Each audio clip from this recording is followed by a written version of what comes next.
whatever. So you want to do this at least a couple of times, so you know, bookbinding class. If you're drinking beer, remember you're using sharp objects, so be careful. All right.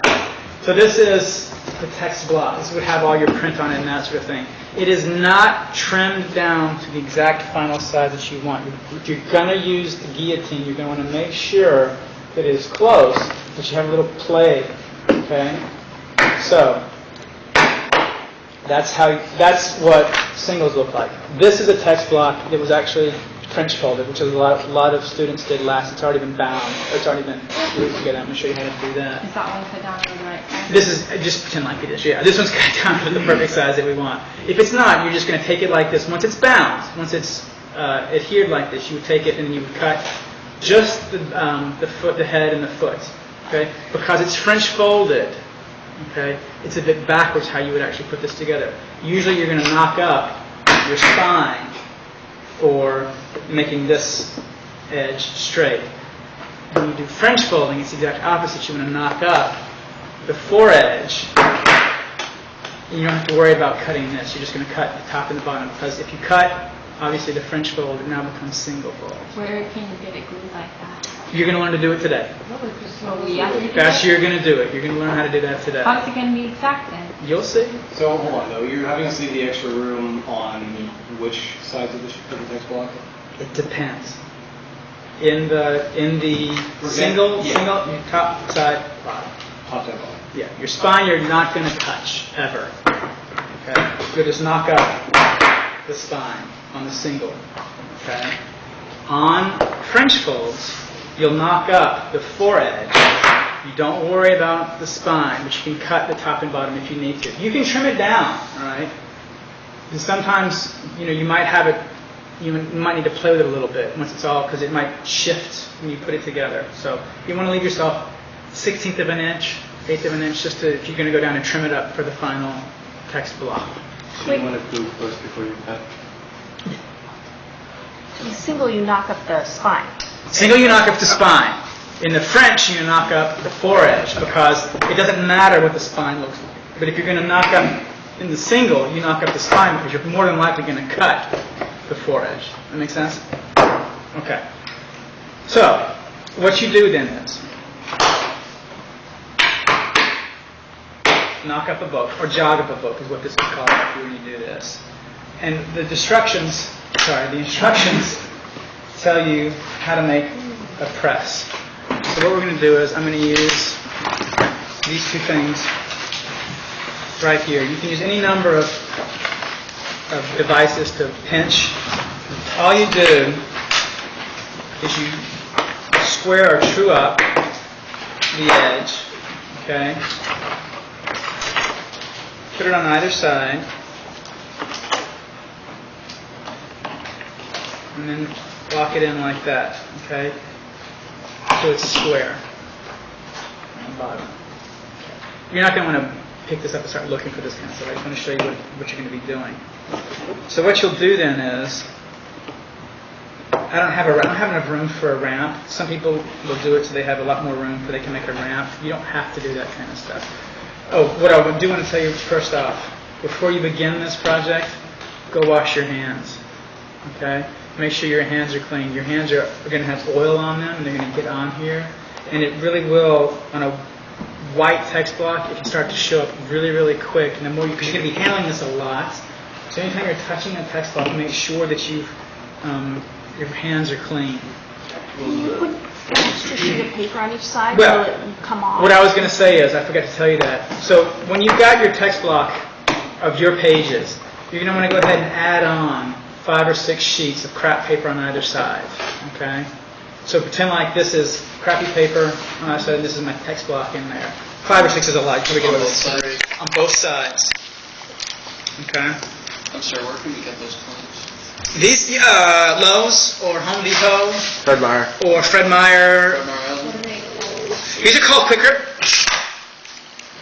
The spinny C-clamps. The spinny C-clamps, you can get Robin Ness. Robin Ness has got a huge selection of these kinds of things.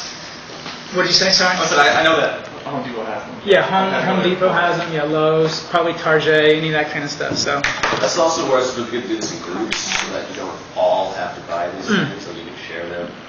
Yeah, find somebody who likes tools and make them do it, and then you just go to use all the stuff. That's what I would suggest. All right. I'm gullible. I'm gonna go home and stuff in a bit. All right. So what you're going to do is you're going to get the glue today, and you're going to need, I forgot, you're going to need a paintbrush, and it can just be a crappy paintbrush. It doesn't need to be anything special.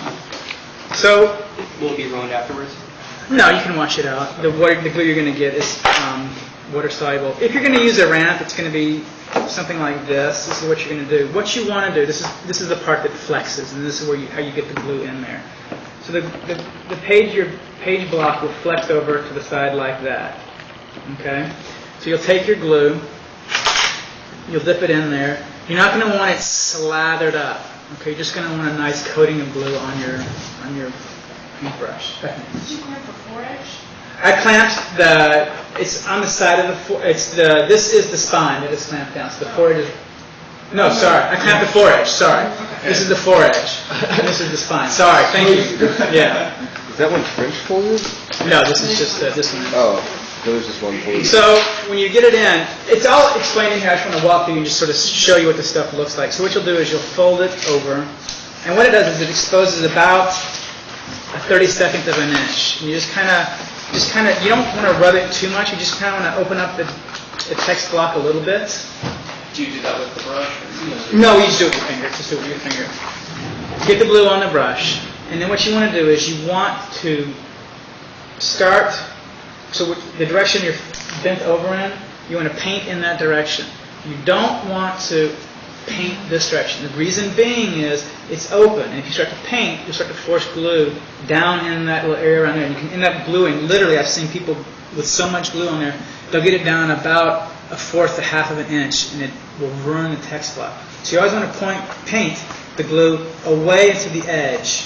Okay, you don't want to get to the edge and do this number or this number. You always want to paint away from any of the open edges. Okay, so you do that like that, and then you do the other side. And it's going to start to get kind of gooey. All right, so you just do like that. You're not going to brush your fingers like that this time. You're just going to sort of do it like that. Kind of let it open up a little bit. Give it a little squeeze or whatever. And then do the exact same thing. Dip and paint away. Are there any easier way to do it on the table instead of holding it hand? Yeah, I mean, some people. That's why there's this ramp here. If you have it, you can just press it down. I just don't have enough room to do the ramp. I could do it on that Just one. do a ramp. Yeah, That one is like a lot smaller. The text block is a lot larger. could be. So again, this is 4 edges down. Spine is on the top. Of course, I got the wrong ones.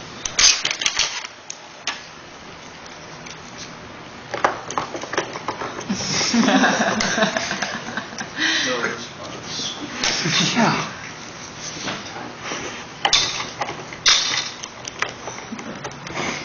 They have big heavy duty ones, but I just don't want to carry the big guys today. So. Yeah.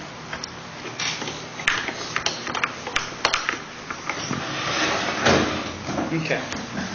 So you could have a ramp. So what you'd want to do is you put wax paper or scrap paper on this, run it up to the side like that, and then run it down like that.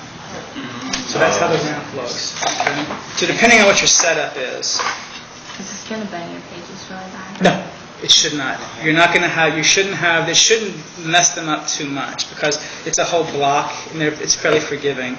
So once you get both sides, then you'll bring it up just like this. Okay, and you'll start to sort of like push it together because what's going to happen is water's going to get in the paper and it's going to start to want to open up. Okay, so the nice thing is you've got the scrappy paper on the outside here. So what you'll do then is.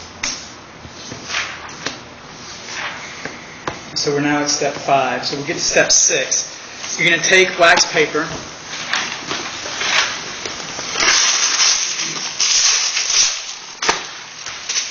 And you just run it to the edge like that and then over itself like that. You don't want it like this. Okay? It doesn't need to be like that. It needs to have a little bit of space in between like that so that it can get a little bit of air in there so that it dries out. Now, right now is a great day to bind books. Last time they did this last year, it was wet, and it took you guys how long? Oh. a week for it to dry, 3 days to dry? Yeah.